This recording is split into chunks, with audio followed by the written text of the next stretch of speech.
Un rappeur a insulté Tupac. 2. Musique ennuyeuse. Un autre a avoué que sa personnalité de gangster était fausse. J'ai des potes qui sont dans ce truc et je connais des gens qui le sont et des gens autour de moi. Je veux dire, je ne suis évidemment pas en train de tuer des gens et tout Et ça. Soulja Boy a torpillé sa crédibilité en racontant une histoire incroyable sur une intrusion à domicile. J'ai entendu dire que tu étais à Unfate de lancement, que tu étais chez toi, et qu'en 3 et 6 J'ai acheté ce club à Atlanta appelé Excalibur. Ouais. Ce sont des rappeurs qui ont ruiné leur carrière avec une seule interview. Lil Xan traitant Tupac de « ennuyeux ». Lors d'une interview avec Revolt TV en 2018, on a demandé à Lil Xan son opinion sur Tupac Shakur. Au lieu de donner une réponse respectueuse, il a qualifié la musique de Tupac d'ennuyeuse. 2. Musique ennuyeuse. Cela a contrarié de nombreux fans de hip-hop, car Tupac est largement respecté. La réaction a été immédiate, avec des fans le critiquant en ligne et en personne. La situation a dégénéré en 2019, lorsqu'un fan de Tupac a confronté Lil Xan dans une station-service. Sors! Regarde ce type! Sors! Hey, regarde ce type! Il sort une arme! Se sentant menacé, Lil Xan a sorti une arme. L'incident a été filmé et des problèmes juridiques suivis. L'homme a porté plainte et en 2024, Lil Xan a été condamné à payer près de $8 000 de dommages-intérêts. En 2023, Lil Xan a admis qu'il regrettait son commentaire. Il a dit qu'il ne pensait pas clairement à l'époque en raison de sa dépendance aux substances. Il a essayé de s'excuser auprès des fans de Tupac, mais beaucoup ont estimé que c'était trop tard. Le mal était fait. Sa carrière ne s'est jamais entièrement remise, et beaucoup dans l'industrie ont pris leur distance. Autrefois une étoile montante, il lutte maintenant pour rester pertinent avec moins de collaborations et des ventes de musique en déclin. TI, le commentaire du gynécologue qui a secoué l'industrie. Lors d'une interview sur le podcast Ladies Like Us en novembre 2019, TI a suscité l'indignation en révélant qu'il emmenait sa fille adolescente chez le gynécologue chaque année pour s'assurer que son hymen était intact. Il a même mentionné limiter ses activités, comme le vélo et l'équitation, croyant qu'elle pourrait l'affecter. Nous avons des visites annuelles chez le gynécologue pour vérifier son hymen. J'en ai fini avec toi pour le moment. Elle ne monte pas de chevaux, elle ne fait pas de vélo, elle ne fait pas de sport. Mec, juste vérifier l'hymen, s'il vous plaît, et redonnez-moi mes résultats. Oh, d'ailleurs. Rapidement. Je sais. Rapidement. Ces commentaires ont été largement critiqués comme envahissants, dépassés et autoritaires. La réaction a été rapide. Les professionnels de santé ont démenti ces affirmations et les réseaux sociaux ont explosé de critiques. Les fans, célébrités et émissions de débat se sont éloignés de lui, certains médias annulant ses apparitions. Sa fille, Daya, a également cessé de le suivre et a aimé des publications critiquant ses remarques, laissant entendre une tension au sein de la famille. Très choquée, blessée, en colère, embarrassée. Mais tu vas bien? Je veux dire, honnêtement, je suis définitivement embarrassée, c'est sûr. Genre, j'essaye de le refouler dans un coin de mon esprit, donc je n'y pense vraiment pas. VH.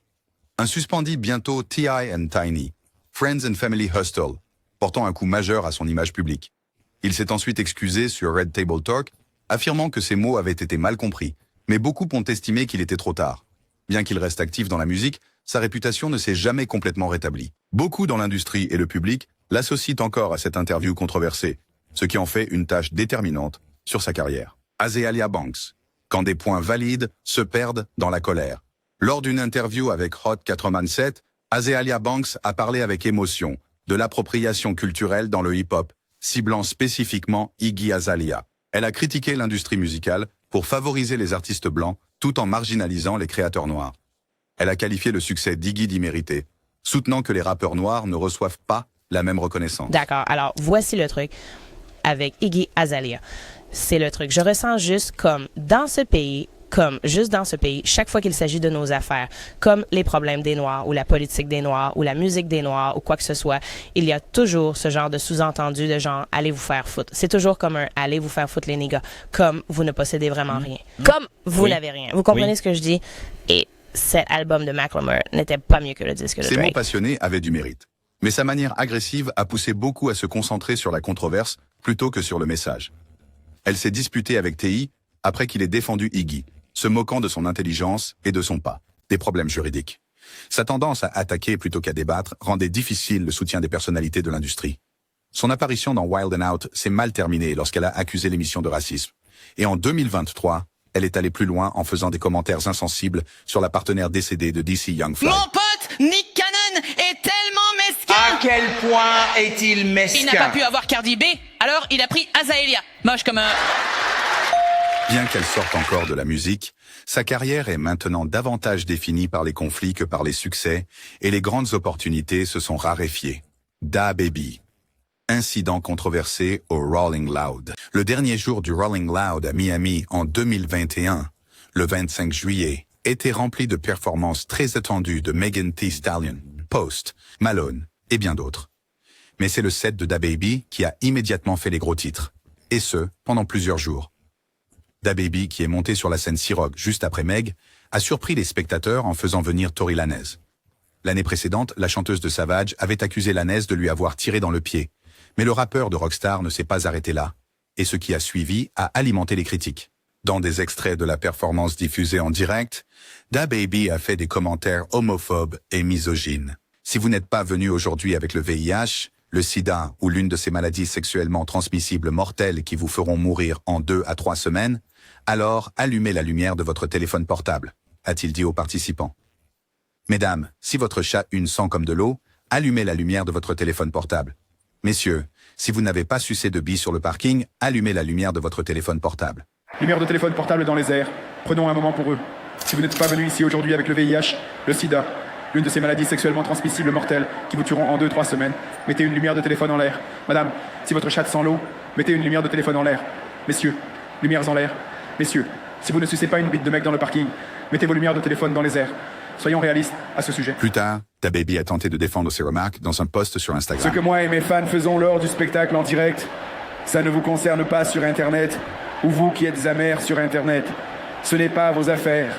Vous voyez ce que je veux dire. Ce que je fais lors d'un spectacle en direct est pour le public. Du spectacle en direct. Ça ne se traduira jamais correctement. Pour quelqu'un qui regarde un petit feu... Il était tard. Les conséquences ont été sévères. DaBaby a admis plus tard que la controverse lui avait coûté jusqu'à 30 millions de dollars en pertes, en recettes. Les ventes de concerts ont chuté avec des rapports de faible affluence et des promotions de billets achetés un, obtenez-en un gratuit. Bien qu'il sorte encore de la musique, sa carrière ne s'est jamais complètement rétablie et son image publique reste ternie. CJ, prétendant Whoopty, et perdant la crédibilité dans la rue. Lors d'une interview, CJ a affirmé sans contrainte qu'il avait inventé le terme Whoopty, le titre de son hit viral de 2020. Dans une interview de novembre 2020 avec Vlad TV, CJ a parlé des origines du terme Whoopty. Il a expliqué que Whoopty était une expression utilisée par les Bloodhound Brims, un sous-groupe du gang C'était Blood. comme... C'est fou comment ça a commencé, mec. C'était comme...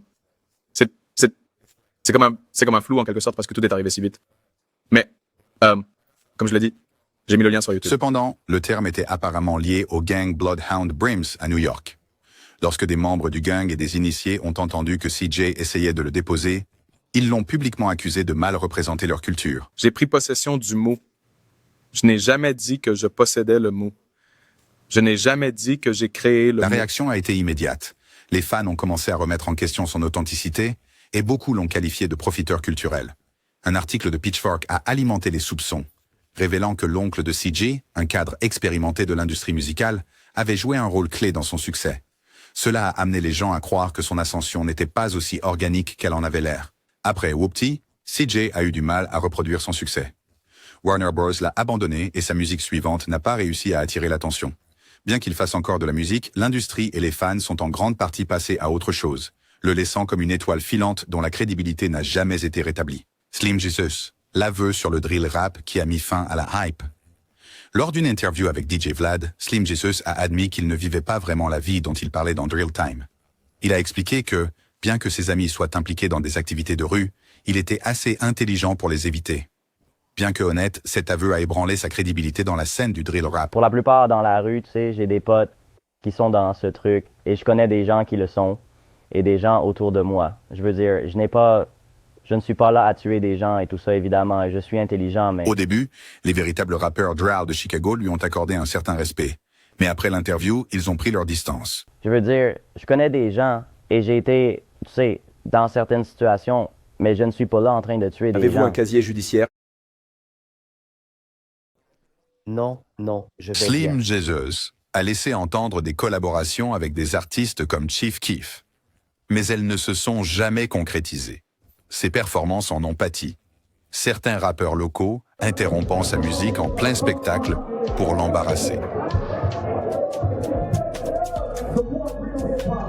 Puis, des photos divulguées de lui travaillant chez Walgreens ont contredit son image de dur, déclenchant des blagues et des mèmes en ligne. Malgré ses tentatives de se présenter comme un pionnier du drill fictif, le dommage était irréversible. Le battage médiatique s'est estompé et Slim Jesus a discrètement disparu de la scène rap mainstream, prouvant que l'authenticité compte dans le hip-hop. Lil Kelpie, l'histoire de Red douteuse. Lors d'une interview sur No Jumper, Lil Kelpie a essayé d'augmenter sa crédibilité de rue en racontant une histoire dramatique sur un raid du SWAT chez lui. Cependant, l'autre invité, Almighty Suspect, l'a immédiatement remis en question en demandant des preuves. Kelpie a eu du mal à étayer ses affirmations et des lacunes dans son récit sont devenues évidentes. J'ai dit que Ben Franklin sait qui je suis, salope. Qui appelles-tu un Ben Franklin? Je te traite de salope. Suspect a traité Kelpie d'imposteur, l'accusant même de porter un costume pour prétendre faire partie de la rue. Alors que les tensions montaient, ils ont failli se battre devant la caméra. Suspect traitant Kelpie de clown. Le moment viral a transformé Kelpie en plaisanterie, plutôt qu'en rappeur en devenir. Après l'interview, beaucoup ont perdu intérêt pour Kelpie, le voyant comme inauthentique. Il a ensuite essayé de s'expliquer, mais le mal était fait. Dans le hip-hop, l'authenticité est primordiale, et la crédibilité de Kelpie ne s'est jamais rétablie. Bien qu'il attire encore l'attention, c'est plus pour la controverse que pour la musique elle-même. Kanye West, le désastre Infowars. Lors d'une interview sur Infowars en décembre 2022, Kanye West, maintenant connu sous le nom de Ye, a choqué les téléspectateurs en louant Adolf Hitler, affirmant qu'il voyait de bonnes choses en lui. Même l'animateur Alex Jones, connu pour ses opinions controversées, avait l'air mal à l'aise. Ye, portant un masque noir, a réaffirmé ses déclarations, provoquant une réaction immédiate. Eh bien, je vois de bonnes choses à propos de Hitler aussi. Le juif, j'aime tout le monde. J'en ai fini avec les classifications. Les conséquences furent rapides. Adidas a rompu les liens, effaçant son statut de milliardaire, et des marques comme Gap et Balenciaga ont suivi. Son agence de talent l'a lâché, les plateformes de streaming ont retiré sa musique des playlists sélectionnées, et les réseaux sociaux l'ont banni à plusieurs reprises pour discours de haine. Même ses collaborateurs de longue date se sont distanciés. Un chrétien peut se tenir à côté de n'importe qui. Nous pouvons aller rendre visite à R. Kelly en prison. Nous pouvons aller parler à Harvey Weinstein. C'est ce que Jésus a fait. Parce que Jésus peut sauver tout le monde. Vous savez, vous revêtez l'armure complète de Son Dieu. nom d'académie a également subi un coup alors que des parents ont retiré leurs enfants. Bien que Ye ait encore une base de fans loyaux, l'industrie lui a en grande partie tourné le dos. Ce qui était autrefois perçu comme audacieux et créatif est maintenant considéré comme destructeur, laissant son héritage profondément terni. R. Kelly s'effondrant à la télévision nationale. Lors d'une interview avec CBS News en 2019, R. Kelly a tenté de se défendre contre des allégations graves mises en lumière par le documentaire Surviving R. Kelly. Au lieu de paraître calme, il a craqué émotionnellement en criant « Vous me tuez avec ça et je me bats pour ma vie ». Son éclat est devenu viral, le faisant paraître plus coupable qu'innocent. Tu me tues, mec, ce n'est pas à propos de la musique. J'essaie d'avoir une relation avec mes enfants et je n'y arrive pas. Vous essayez de me tuer, vous ne voulez juste pas croire la vérité. Vous ne voulez pas y croire. L'interview s'est retournée contre lui instantanément. Des mèmes ont circulé en ligne, d'anciens collaborateurs ont pris leur distance et les stations de radio ont retiré sa musique. RCA Records l'a laissé tomber et le mouvement Mute R. Kelly a gagné un élan irrésistible. Les plateformes de streaming ont retiré ses chansons des playlists et sa carrière s'est effondrée. Peu de temps après, il a été condamné pour plusieurs chefs d'accusation et emprisonné. Cette interview censée blanchir son nom n'a fait que sceller son sort aux yeux du public. Même avant son procès, beaucoup avaient déjà pris leur décision. Et aujourd'hui, le nom de R. Kelly est à jamais associé au scandale et à la disgrâce.